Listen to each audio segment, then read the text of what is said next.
Ini tadi sudah disampaikan di dalam Perpres, yaitu konsolidasi ini merupakan suatu strategi pengadaan barang jasa pemerintah bagi Bapak Ibu sekalian, yang mana memang menggabungkan paket-paket yang sifatnya itu sejenis agar bisa mendapatkan hasil yang lebih efektif dan efisien. Adapun untuk tujuan konsolidasinya, yang pertama yaitu bisa mengurangi biaya proses pengadaan, kemudian potensi efisiensi belanja pemerintah itu juga semakin besar. Kemudian juga pelaksanaan strategi ini juga bisa memberikan pemenuhan nilai manfaat yang sebesar-besarnya. Kemudian juga bisa memberdayakan dan menguatkan industri di dalam negeri, serta memberikan kemudahan bagi PPPPK dan menjadikan standarisasi spesifikasi agar mengurangi kecenderungan spesifikasi yang memang tidak sesuai dengan kebutuhan yang direncanakan. Nah, barang-barang yang dapat dikonsolidasikan, yang pertama itu barang-barang jasa yang sifatnya berulang atau rutin. Selanjutnya, barang jasa yang memang dibutuhkan oleh beberapa satker atau di OPD-OPD. Kemudian, barang jasa yang berdasarkan best practice atau analisanya memang lebih efektif dan efisien apabila dilakukan secara konsolidasi. Selanjutnya, barang-barang yang sejenis atau serupa. Kemudian barang-barang yang secara volume kebutuhan itu besar atau banyak di setiap wilayah atau di setiap Pemda. Nah, ini potensi yang bisa dikonsolidasikan.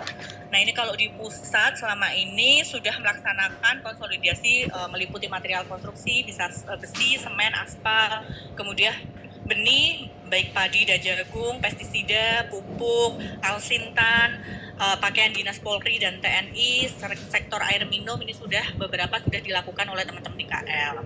Nah, untuk di daerah yang sifatnya rutin itu bisa alat tulis kantor, kemudian sewa kendaraan, seragam sekolah, pakaian dinas harian, jasa kebersihan, jasa keamanan, mebeler, ISP, kemudian yang konstruksi misalnya bisa berupa bahan material pekerjaan jalan, campuran aspal panas ACWC atau ACBC dan beton ready mix, serta bahan material bisa berupa semen, pasir, paving block, kanstin, wersman, udits, dan box culvert.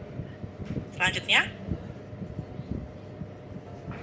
Nah, ini tahapan-tahapan penting kita sekilas ya Bapak Ibu ya, karena keterbatasan waktu yang bisa dilaksanakan dalam pelaksanaan konsolidasi.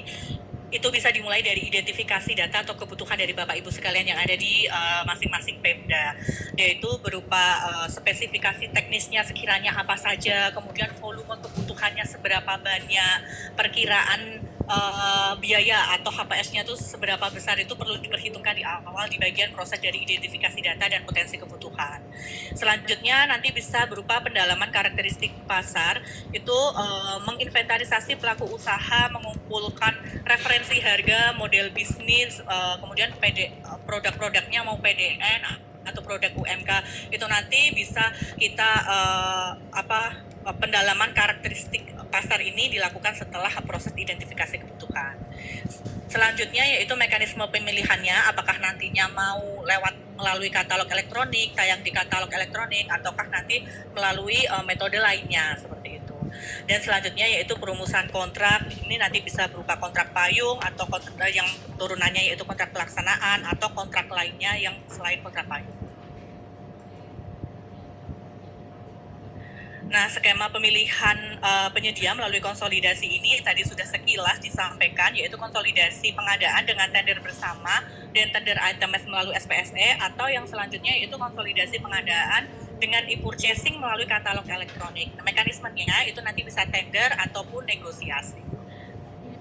Nah, tantangan yang biasanya dihadapi dalam pelaksanaan konsolidasi ini yang sering dikeluhkan teman-teman di daerah ya Bapak Ibu ya. Yang pertama yaitu kesiapan dari SDM-nya dan komitmen dari pimpinan. Yang kedua yaitu ketersediaan data dan kebutuhan barang jasa. Nah, memang yang berat itu di awal adalah proses identifikasi kebutuhan, karena mengumpulkan kebutuhan-kebutuhan di seluruh OPD itu membutuhkan waktu ya dan proses, sehingga ya memang agak cukup lama biasanya di awal itu untuk proses identifikasinya.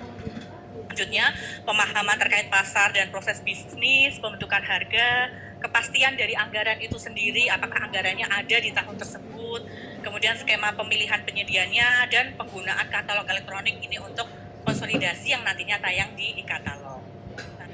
Nah, ini langkah-langkah yang bisa dilakukan untuk percepatan konsolidasi, yaitu yang pertama, perbaikan perencanaan pengadaan di pemerintah daerah dengan analisis atas kebutuhan barang jasa yang sejenis. Jadi, sekiranya barang jasa yang dibutuhkan di tahun tersebut yang sifatnya sejenis, itu di dalam proses perencanaan bisa diidentifikasi terlebih dahulu untuk nantinya dilakukan konsolidasi. Selanjutnya yaitu identifikasi potensi konsolidasi untuk kebutuhan barang di tahun 2026 ini yang berjalan. Kemudian standarisasi spesifikasi atas kebutuhan barang jasa sesuai dengan kebutuhan, yaitu speknya kalau bisa diseragamkan untuk memudahkan proses pelaksanaan pengadaan barang jasanya. Selanjutnya yaitu analisis pasar atas barang jasa yang nantinya memang dipotensi akan dikonsolidasikan. Nah, ini hasil-hasil konsolidasi yang teman-teman pemerintah daerah di Indonesia ini yang sudah dilakukan dan bermohon kepada kami di LKPP untuk dilakukan pendampingan. Ini ada beberapa dari konsolidasi kertas HVS ini di beberapa Pemda di sekitar Jogja ya, ada Tegal, Surakarta, Madiun, Musirawas. Kemudian ini kalau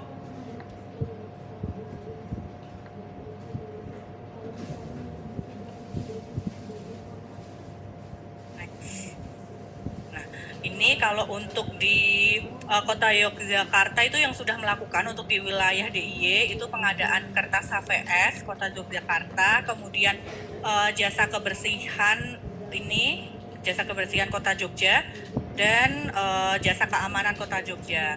Jadi ini yang beberapa Pemda yang sudah melakukan konsolidasi pengadaan. Ini tayang di katalog elektronik Bapak Ibu sekalian. Prosesnya kita dampingi dari mulai awal perencanaan sampai dengan tayang. Itu next, dan ini total ada 32 jenis konsolidasi dari setiap Pemda itu dengan potensi efisiensi sekitar 20% atau nilainya cukup besar, yaitu di 48 miliar.